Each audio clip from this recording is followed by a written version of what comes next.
Hi అండి అందరికీ. ఇది తిరుమలలో మా థర్డ్ డే. మేము ఇక్కడ టిఫిన్ తినేసి తిరుపతికి అయితే బయలుదేరుతాము. ఈరోజు మేము హైదరాబాద్కి వెళ్ళిపోతున్నాం అనమాట. తిరుమల నుంచి తిరుపతికి అయితే బస్సులో వెళ్తున్నాము. బస్సులో నుంచి చూస్తే తిరుపతి మొత్తం కనిపిస్తుంది. చూడ్డానికైతే ఎంతో బాగుంది. ఇంకా ఇక్కడైతే తిరుపతి బస్ స్టాండ్లో అయితే ఉన్నాము. ఇక్కడ నుంచి రేణిగుంట బస్ స్టాండ్కి వెళ్ళాలి. ఎయిర్పోర్ట్కి అని చెప్తే వాళ్ళు ఎయిర్పోర్ట్ దగ్గరలో అయితే స్టాప్ చేస్తారు. తర్వాత బోన్ చేసుకొని అయితే ఎయిర్పోర్ట్ దగ్గరికి అయితే వెళ్తున్నాము. దిగిన చోటు నుంచి మనకి ఎయిర్పోర్ట్కి అయితే ఇంకా 2 కిలోమీటర్స్ అయితే ఉంటుంది. సో మేమైతే ఆటోలో ఎయిర్పోర్ట్లోకి అయితే వెళ్ళిపోతున్నాము. తర్వాత ఎంట్రన్స్లో ఫస్ట్ మన టికెట్ అండ్ ఆధార్ కార్డ్ అయితే చెక్ చేస్తారు. ఆ క్లిప్ అనేది ఇక్కడ మిస్ అయ్యింది. నెక్స్ట్ సెకండ్ స్టెప్ మన లగేజ్ చెక్ చేస్తారు.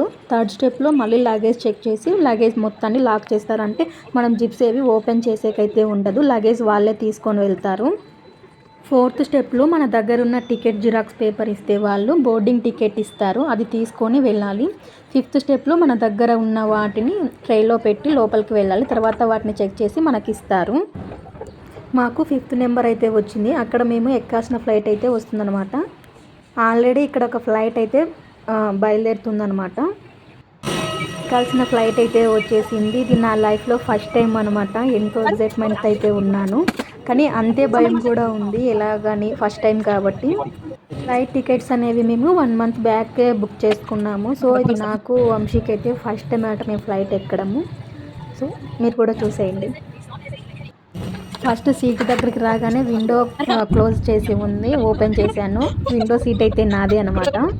ఫ్లైట్ అయితే ఫ్లై అవుతుంది. 1 kilometer వరకు ర్యాండమ్గా రోడ్ మీద వెళ్ళి ఒక్కటేసారి స్పీడ్తో అయితే ఫ్లై అయ్యింది. ఫస్ట్ టైం భయం వేసింది, తర్వాత నార్మల్ అయిపోయింది అనమాట. పైనుంచి చూస్తే చాలా చిన్నగా కనిపిస్తుంది, అంటే మన కిందనంతా.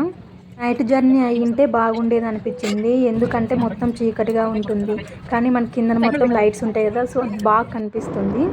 ఇంకా ఇక్కడైతే తినడానికి బ్రెడ్ అండ్ టొమాటో కెచప్తో పాటు చిన్న వాటర్ బాటిల్ అయితే ఇచ్చారు. ఫస్ట్ టేస్ట్ ఎలాగో ఉంది, కానీ తినగా అయితే టేస్ట్ బాగానే నచ్చింది. పర్లేదు, బాగుంది. ఇంకోటి ఇచ్చింటే బాగుండి అనిపించింది.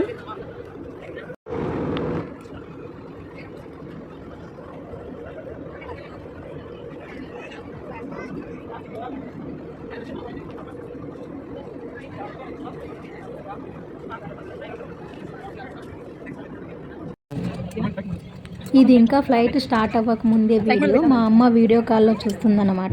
పేరెంట్స్కి ఎవరికైనా కానీ మేము ఎలాగో చూడలేదు, మా పిల్లలైనా చూస్తున్నారు అనేది అయితే ఉంటుంది కదా. మా అమ్మ కూడా చాలా హ్యాపీగా ఫీల్ అవుతుంది. అండ్ వీడియో కాల్లో వంశీ చూపిస్తున్నమాట ఫ్లైట్ ఎలా ఉంటుంది అనేది. ఫ్లైట్ దగ్గరగా మేఘాలు అయితే వస్తున్నాయి, చూడడానికి ఎంత బాగుందో. ఎవరికైనా కానీ లైఫ్లో ఒక్కసారైనా ఫ్లైట్ అయితే ఎక్కాలని ఉంటుంది కదా. సో మాకైతే కోరిక నెరవేరింది. హైదరాబాద్ ఎయిర్పోర్ట్లో అయితే ఫ్లైట్ ల్యాండింగ్ అవుతుంది. స్టార్టింగ్ ఫ్లై అయినప్పుడు, తర్వాత ల్యాండ్ అయినప్పుడు మనకు తెలియకుండానే అదో రకమైన ఫీలింగ్ కలుగుతుంది. కరెక్ట్గా 1 hourలో హైదరాబాద్ ఎయిర్పోర్ట్లో అయితే చేరుకున్నాము. తిరుపతిలో 2:30కి స్టార్ట్ అయ్యాము. ఇక్కడ 3:30కి అయితే హైదరాబాద్లో ఉన్నాము. మీలో ఎంతమంది ఫ్లైట్ ఎక్కారో, అలాగే ఆ ఎక్స్పీరియన్స్ ఎలా ఉందో నాకైతే కామెంట్ చేయండి. అలాగే ఈ వీడియో నచ్చినట్లయితే లైక్ చేయండి. అలాగే నా ఛానల్ ఇంకా ఎవరైనా సబ్స్క్రైబ్ చేసుకోకపోతే వెంటనే సబ్స్క్రైబ్ చేసుకోండి. Bye bye.